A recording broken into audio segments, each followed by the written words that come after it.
Hi, I'm Rachel Thompson, 38, and I have a story that still makes my blood boil. After my son Tommy's superhero-themed birthday party, a day I poured my heart into, my mother-in-law Helen secretly packed up all his presents and gave them to my sister-in-law Amy's son, Cooper, claiming he needed them more since his parents are divorcing. The party itself was magical. Tommy had been counting down for weeks, and the backyard had been transformed into a miniature Avengers headquarters.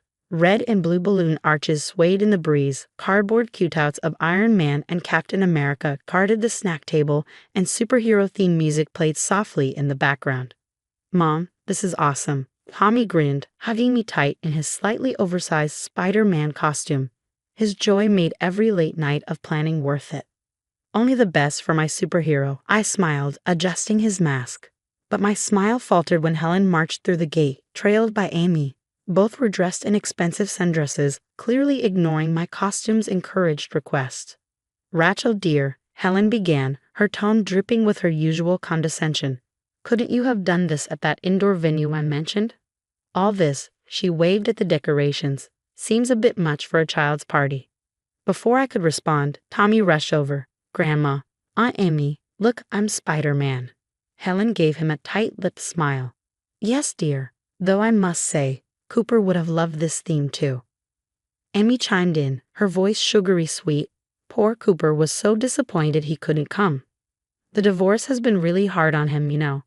I bit back my frustration. This was Tommy's day, not a therapy session for Cooper. "Well, Tommy's been looking forward to celebrating with his friends," I said firmly. "The kids should be arriving any minute." And soon they did. The yard filled with laughter as mini superheroes raced around, their faces painted with Iron Man masks and Captain America shields. Tommy's smile never wavered as we sang Happy Birthday and cut the cake. But Helen's presence loomed like a storm cloud. She cornered me by the drinks table. "Rachel, don't you think this is a bit excessive? Cooper never had such an elaborate party. And now, with everything going on." I took a deep breath. "This is Tommy's day, Helen. He's had a rough year with bullying, and—" Helen scoffed. "Oh, please. A few playground squabbles hardly compare to a divorce. Cooper is experiencing real trauma." I bit my tongue and returned to the party, determined not to let her ruin Tommy's special day. He was glowing as he opened each gift, marveling at action figures, Lego sets, and superhero gear. But Helen and Amy exchanged whispers and glances at the growing pile of presents. When the party ended, Helen offered to help clean up. "You must be exhausted, dear," she said, unusually sweet.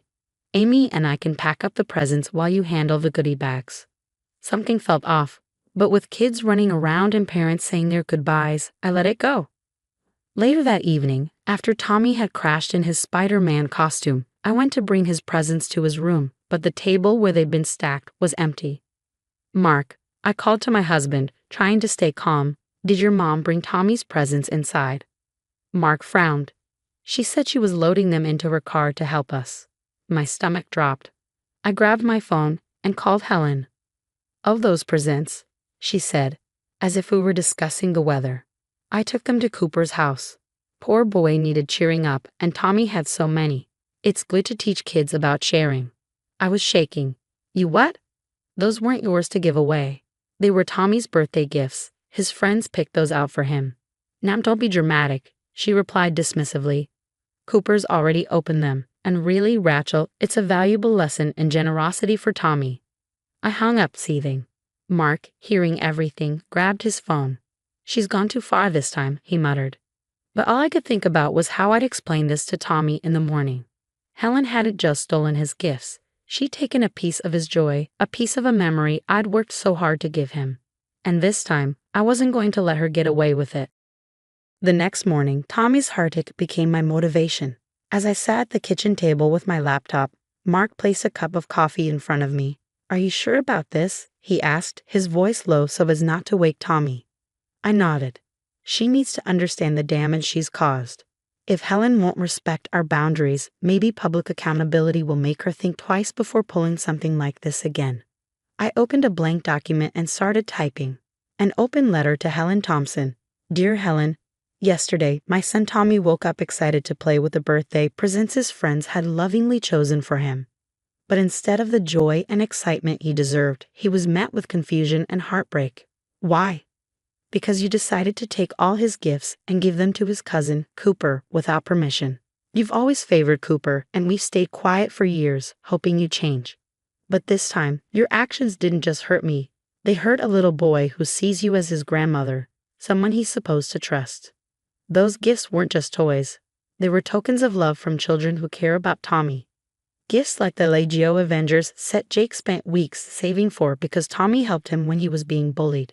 Or the limited edition Spider-Man figure Sam picked out because Tommy once shared his lunch with him. By giving those gifts to Cooper, you dismissed not only Tommy's feelings but also the thoughtfulness and generosity of the children who gave them. You tried to teach Tommy a lesson about generosity.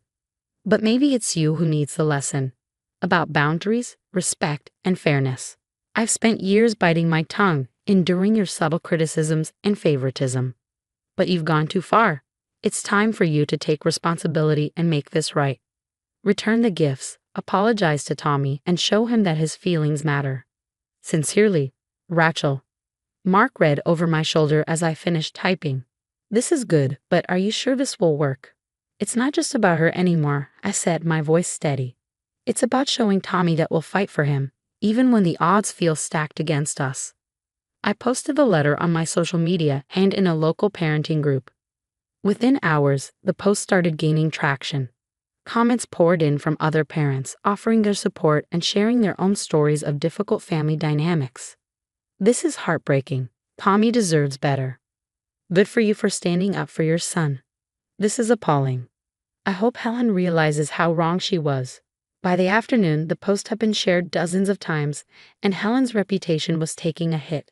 Several of her friends, who followed me on social media, messaged her directly. One even commented publicly, "Helen, this is unacceptable. How could you do this to your own grandson?" Helen called that evening, her tone dripping with indignation. "Rachel, what have you done? People are calling me, asking if this is true." "It is true, Helen," I said calmly. "And maybe now you'll understand how serious this is. You hurt Tommy and you need to fix it." "I can't believe you humiliate me like this," she snapped. "Humiliation wasn't my goal," I replied. "But accountability was. This isn't just about Tommy's presence, it's about how you treat him. If you want this to stop, make it right." Helen sputtered excuses but eventually hung up. An hour later, Mark's phone buzzed with a text. A photo of the gifts loaded back into Helen's car, along with a terse message. "I'll bring them by tomorrow." The next morning, Helen arrived with the presents, her face tight with anger. Tommy, still cautious, hesitated when she walked in. But when she handed him the first gift and muttered an apology, his face lit up. After she left, Mark and I sat Tommy down. "Listen, sweetheart," I said, holding his hand. "Grandma made a mistake, but your feelings matter, and we made sure she knew that. You should never be afraid to stand up for yourself." Tommy nodded solemnly, then tore into his presents with renewed excitement. As he showed me each one, my heart swelled. He hadn't just gotten his gifts back, he'd gotten back the joy Helen tried to steal from him. And as for Helen, she stayed distant for a while after that, her pride no doubt bruised. But one thing was clear. I wouldn't be silent anymore when it came to protecting my son. I started with a single post in our community Facebook group, a hub of 15,000 local parents who shared advice, recommendations, and event updates. My message was concise but factual. Warning about birthday party theft. My mother-in-law stole my 7-year-old's birthday presents to give to another grandchild.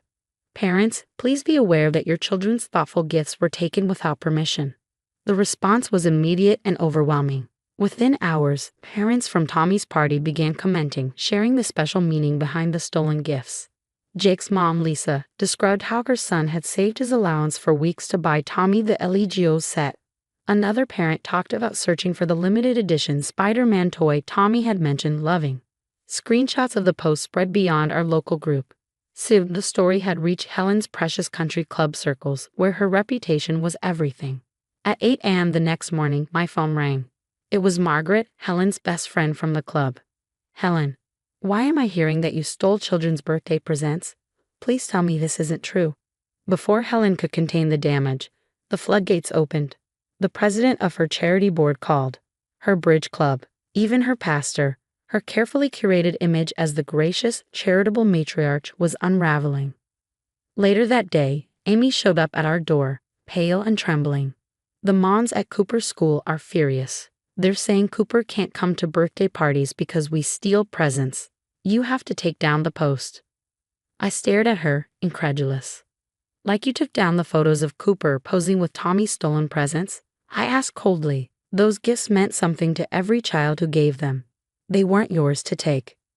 Amy tried to argue. Cooper's been having such a hard time since the divorce.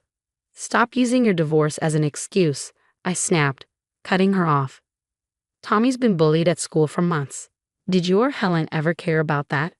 No, because Tommy's not your perfect golden child. He's just the one you can ignore. Amy's face crumpled. For a moment, I thought she might defend herself. But instead, she whispered, I didn't think about it that way. Cooper was upset, and Mom said this would make him feel better. And did it? Mark asked, stepping in. Did stealing from Tommy fix anything for Cooper?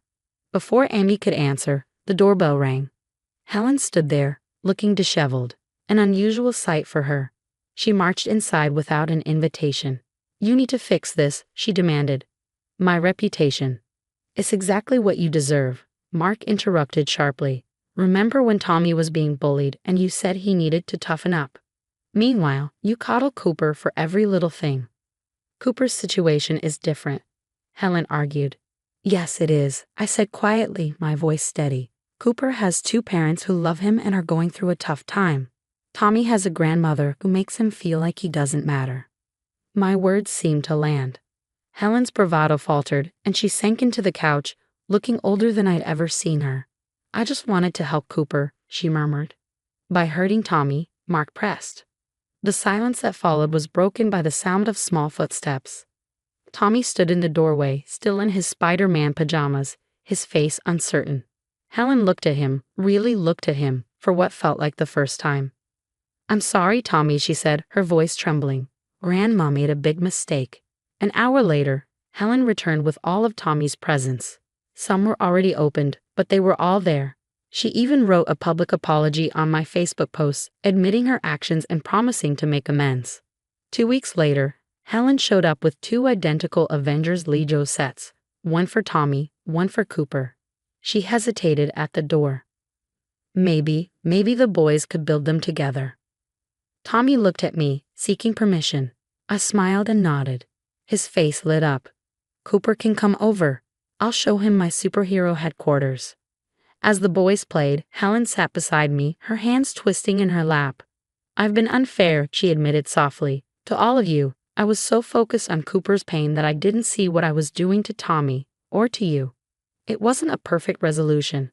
Years of favoritism had left scars, and trust wouldn't be rebuilt overnight. But as I watched Tommy excitedly showing Cooper his superhero collection, I felt a flicker of hope. Sometimes it takes a public fall from grace to confront private failings. Helen had learned that the hard way. But more importantly, Tommy learned that his feelings mattered, and that his parents would always fight for him, no matter who stood in the way. What about you? Would you have exposed Helen's actions publicly or tried to handle it privately? Let me know your thoughts in the comments below.